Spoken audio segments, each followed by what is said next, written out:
Congress is nowhere. ಆನಂತರ ಅಸ್ಸಾಂದಲ್ಲಿ ಉಚಿತ ಘೋಷಣೆ ಉಚಿತ, ಸೋಲು ಖಚಿತ ಅನ್ನುವಂಥ ಸ್ಥಿತಿಯಲ್ಲಿ ಇದ್ದಾರೆ. ಬಹಳ ಹೆವಿಲಿ ದೇ ಆರ್ ಲೂಸಿಂಗ್.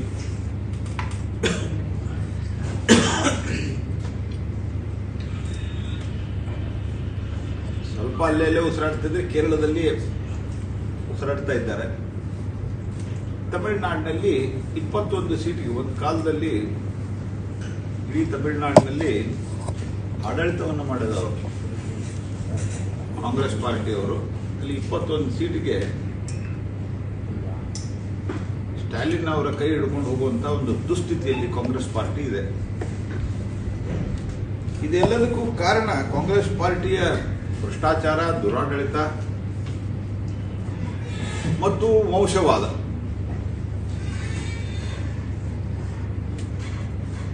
ಇದರ ಜೊತೆಗೆ ಅಪೀಸ್ಮೆಂಟದ ಒಂದು ಪರಾಕಾಷ್ಠೆ ನೀವಿಲ್ಲಿ ದಾವಣಗೆರೆಯಲ್ಲಿ ನೋಡಬಹುದು. ಅಪೀಸ್ಮೆಂಟದ ಪರಾಕಾಷ್ಠೆ, ದ ಹೈಟ್ ಆಫ್ ಅಪೀಸ್ಮೆಂಟ್. ಕಾರ್ತೀಕ ದೀಪವನ್ನ ಹಚ್ಚಬೇಕು ಅಂತ ಹೇಳ್ಕೊಂಡು ಹೈಕೋರ್ಟ್ ಸುಪ್ರೀಂ ಕೋರ್ಟ್ ಆರ್ಡರ್ ಕೊಟ್ಟ ನಂತರ ಆ ಹೈಕೋರ್ಟ್ ನ್ಯಾಯಾಧೀಶರ ವಿರುದ್ಧವಾಗಿ ಇಂಪೀಚ್ಮೆಂಟ್ ಮೋಷನ್ ತಂದಂತ ಸಹಿ ಮಾಡಿದಂತ ಒಬ್ಬ ಜಡ್ಜಿನ ಬಗ್ಗೆ, impeachment motion is an extraordinary. ಇವತ್ತಿನ ತನಕ ಯಾರು ಇಂಪೀಚ್ಮೆಂಟ್ ಆಗಿಲ್ಲ. Impeachment is an extraordinary action. ಆ ಇಂಪೀಚ್ಮೆಂಟ್ ಮೋಷನ್ಗೆ ಅಲ್ಲಿಯ ಮುಸಲ್ಮಾನರಿಗೆ ತುಷ್ಟೀಕರಣಗೊಳಿಸಲಿಕ್ಕೆ ಸಹಿ ಮಾಡಿದಂಥವ್ರು ಇಲ್ಲಿ ಕ್ಯಾಂಡಿಡೇಟ್, ಸಂಸದರ ಮಗ. ಹೈಟ್ ಆಫ್ ಅಪೀಸ್ಮೆಂಟ್ ಇದೆ. ದೇವಸ್ಥಾನದ ದೀಪ ಹರಿಸೋದು, ಮಸೀದಿಗೆ ದೀಪ ಹಚ್ಚೋದು. ಆ ಮಸೀದಿಗೆ ಹಚ್ಚಬೇಡ ಅಂತ ಹೇಳೋದಿಲ್ಲ, ದೇವಸ್ಥಾನಕ್ಕೆ ಹಾರಿಸ್ಲಿಕ್ಕೆ ಹೋಗ್ತದೆ ನೀವು. ಇದು ಅಪೀಸ್ಮೆಂಟಿನ ಉಳಿದ ಎಲ್ಲ ಸಂಗತಿಗಳ ಅಪೀಸ್ಮೆಂಟ್ ಬಗ್ಗೆ ನಾ ಕಾಂಗ್ರೆಸ್ ಡಿಟೇಲಿಗೆ ಹೋಗಕ್ಕೆ ಹೋಗಲ್ಲ. ಎರಡನೇದ್ದು, ಕಾಂಗ್ರೆಸ್ಸಿನ ದೇಶದಲ್ಲಿರ್ಬೋದು, ಕರ್ನಾಟಕದಲ್ಲಿ ವಿಶೇಷವಾಗಿ ಈ ಕ್ಷೇತ್ರದಲ್ಲಿ ನಾನು ದಾವಣಗೆರೆಯ ಜನತೆಗೆ ಒಂದು ಮನವಿ ಮಾಡಲಿಕ್ಕೆ ಬಯಸ್ತೇನೆ. ಮನೆಯಲ್ಲಿ ಇವರ ತಾತ ಇದ್ದಾಗ ಅವರು MLA ಮಂತ್ರಿ, ಈಗ ಮಗ MLA ಮಂತ್ರಿ, ಅವರ ಹೆಂಡತಿ ಧರ್ಮಪತ್ನಿ MP. ಈಗ ಇವ್ರ ಮಗ MLA ಆದ ಅಂತಂದ್ರ ದಾವಣಗೆರೆಯ ಅಕ್ಕಪಕ್ಕದಲ್ಲಿ ಇನ್ನು ಬೇರೆ ಕ್ಷೇತ್ರಗಳನ್ನ ಹುಡುಕಿ ಇನ್ನು ಉಳಿದ ಫ್ಯಾಮಿಲಿ ಒಳಗೆ ಯಾರಿಗಿದ್ದಾರೆ ಅವರಿಗೆಲ್ಲ ಕೊಟ್ಟು MLA MLC ಕೊಟ್ಟು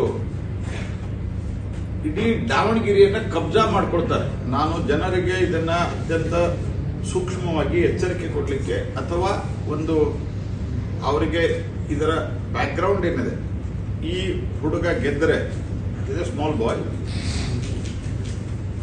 40 ವರ್ಷ ಅಂತೂ ಕಾಂಗ್ರೆಸ್ನಿಂದ ಬೇರೆಯವರು ಟಿಕೆಟ್ ಕೊಡೋದಿಲ್ಲ. ಬಿಜೆಪಿಯವರು ನಾವು ಈ ಸದ್ಯನ ಸೋಲಿಸ್ತೀವಿ, ಮುಂದೂ ಬಿಜೆಪಿ ಅವರಿಗೆ ನಾವು ಫೈಟ್ ಅನ್ನ ಕೊಡ್ತೀವಿ. ಆದ್ರೆ ಒಂದ್ ಸರ್ತೆ ಅಕಸ್ಮಾತ್ ಅವ್ರು ಗೆದ್ರೆ, ಇಲ್ಲಿ ಎಸ್ಟಾಬ್ಲಿಷ್ ಆದರೆ, ಒಂದು ಗೆಲ್ಲಿ ಸೋಲಿ ಅವ್ರ ಮನೆಗೆ 2 ಟಿಕೆಟ್, ಒಂದು MP ಟಿಕೆಟ್. ಕಾಂಗ್ರೆಸ್ ಪಾರ್ಟಿ ಏನು ಅಹಿಂದ ಮಾತಾಡ್ತದಲ್ಲ, ಬಾಗಲಕೋಟೆಯೊಳಗೆ ಅಹಿಂದ, ಇಲ್ಲಿ ಗೋವಿಂದ ಇವ್ರದ್ದು ಲೆಕ್ಕ.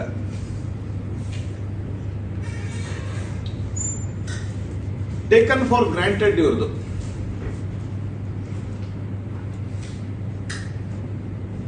ಇಲ್ಲಿ ಯಾರು ಸಮರ್ಥರಿರ್ಲಿಲ್ವಾ ಕಾಂಗ್ರೆಸ್ ಕಾರ್ಯಕರ್ತರಲ್ಲಿ? ನಿಮ್ಮ ಮನೆತನಕ್ಕೆ ಆಗ್ಬೇಕಲ್ಲ, ನಿಮ್ಮ ಕುಟುಂಬಕ್ಕೆ ಆಗ್ಬೇಕ?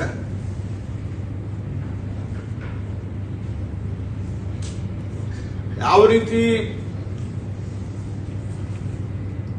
ಸೋನಿಯಾ ಗಾಂಧಿ ಅವರ ಮನೆಯಲ್ಲಿ ಸೋನಿಯಾ ಗಾಂಧಿ, ರಾಹುಲ್ ಗಾಂಧಿ, ಪ್ರಿಯಾಂಕಾ ಗಾಂಧಿ 3 ಜನ MP ಇದ್ದಾರೆ. ಈಗ ಆ ಪ್ರಿಯಾಂಕಾ ಅವ್ರ ಮಗಗೆಲ್ಲೋ ಸೀಟ್ ಹುಡುಕ್ತಾ ಇದ್ದಾರೆ ಇನ್ನು ಸ್ವಲ್ಪ ದಿವಸಕ್ಕೆ.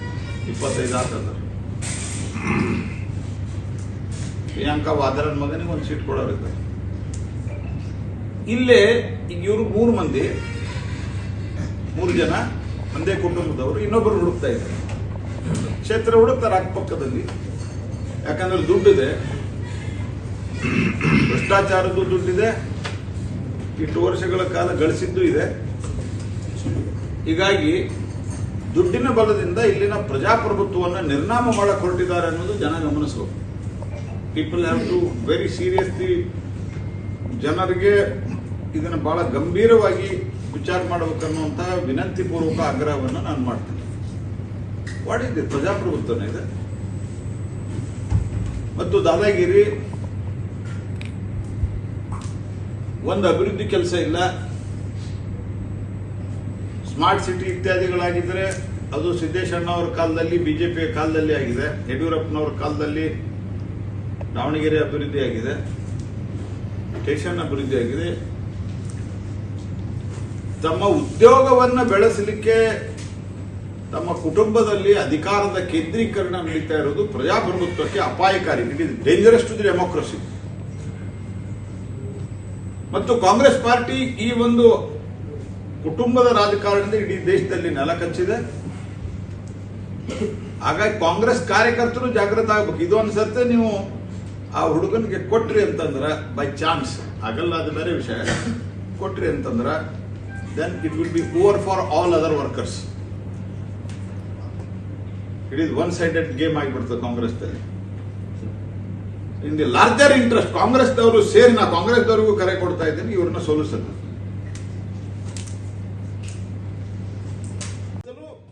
ಶೇರು ಜಾಸ್ತಿ ಇದೆ, ಪಾಪ್ಯುಲೇಷನ್ ಮೊದಲು ಜಾಸ್ತಿ ಇತ್ತು, ಈಗೂ ಜಾಸ್ತಿ. ನಾವು ಈಗಿನ ಪಾಪ್ಯುಲೇಷನ್ ಆಧಾರದ ಮೇಲೆ ನಂಬರ್ ಆಫ್ ಸೀಟ್ ಜಾಸ್ತಿ ಮಾಡಿದರೆ there may be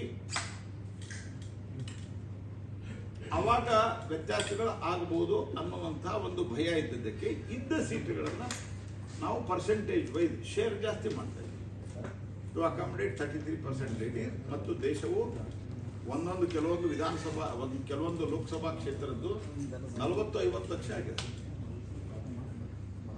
number of voters. ಆ ಹಿನ್ನೆಲೆ ಒಳಗ seat distribution continues to reflect 1971 population levels due to the freeze. ಅದು ಫ್ರೀಸ್ ಆಗಿದೆ. ಈಗ ನೀವು 10% ಮಾಡಿದೆ ಅಂತ ತಿಳ್ಕೊರಿ. ಸಿದ್ದರಾಮಯ್ಯನವರ ಆರ್ಗ್ಯುಮೆಂಟ್ 50% ಪಕ್ಕಕ್ಕೆ ಇಟ್ಟು, ಉತ್ತರ ಪ್ರದೇಶದಲ್ಲಿ 8 ಸೀಟ್ ಆಗುತ್ತೆ, ಕರ್ನಾಟಕದಲ್ಲಿ 2 ಸೀಟ್ ಆಗುತ್ತೆ. ಅವಾಗೂ ಜಾಸ್ತಿ ಆಗುತ್ತಲ್ಲ. ಮತ್ತು ನಿಮಗೆ ಓಟ್ ಹಾಕಲ್ಲ ಅಂತಂದ್ರೆ ಎಷ್ಟು ಸಿಲಿ. ಮತ್ತು ದೇಶದಲ್ಲಿ ದಕ್ಷಿಣ ಭಾರತ ಉತ್ತರ ಭಾರತ ಅಂತ ಜಗಳ ಹಚ್ಚುವುದಕ್ಕೆ ಯಾವ ರೀತಿ ಇವ್ರದ್ದು ಒಂದು ಧೋರಣೆ ಇದೆ ಅಂತಂದ್ರೆ, ನಿಮಗೆ ಅಲ್ಲಿ ಸೀಟ್ ಜಾಸ್ತಿ ಆಗಿಲ್ಲ ಅಂತಂದ್ರೆ, ಈಗ ಅಲ್ಲಿ 88, ಉದಾಹರಣೆಗೆ 88 ಅಥವಾ 80 ಸೀಟ್, 80 ಸೀಟ್ದಲ್ಲಿ ನೀವು 0 ಆಗ್ತೀರಿ. Congress is 0 in almost north Indian states. Seat ಜಾಸ್ತಿ ಕಮ್ಮಿ ಆಗೋದ್ರಿಂದ ವೋಟರ್ಸ್ ಮೇಲೆ ಪರಿಣಾಮ ಆಗಲ್ಲ. How can it effect the voters? ಈಗಿರೋ ವೋಟರ್ಸ್ ಈಗ 80ರಲ್ಲಿ, ಮಧ್ಯಪ್ರದೇಶದಲ್ಲಿ 40ರಲ್ಲಿ, ಬಿಹಾರದಲ್ಲಿ 40 ಎಷ್ಟೋ ಇದೆ. ಇದರಲ್ಲಿ ಎಲ್ಲವೂ ಸಹಿತ ಸೀಟ್ ಕಮ್ಮಿ ಆದರೂ ನಿಮ್ಮ ಆರ್ಗ್ಯುಮೆಂಟ್ ತಗೊಂಡ್ರೆ ಅದು ನಮಗೆ ಲಾಭ, ಸೀಟ್ ಜಾಸ್ತಿ ಆದ್ರೂ ನಮಗೆ ಲಾಭ. ಯಾಕಂದ್ರೆ ಜನ ನಮ್ಮ ಪರವಾಗಿದ್ದಾರೆ. ಇದು ಚುನಾವಣೆಯ, ಈ ಉಪಚುನಾವಣೆಯ ಸಂದರ್ಭದಲ್ಲಿ ಜನರ ಭಾವನೆಗಳನ್ನು ಕೆರಳಿಸಿ ದೇಶದ ಸಮಗ್ರತೆಗೆ ಧಕ್ಕೆ ತರುವಂತಹ ಕೆಲಸವನ್ನ ಕಾಂಗ್ರೆಸ್ ಪಾರ್ಟಿ ಮಾಡ್ತಾ ಇದೆ. I totally condemn this. ಹಾಗಾಗಿ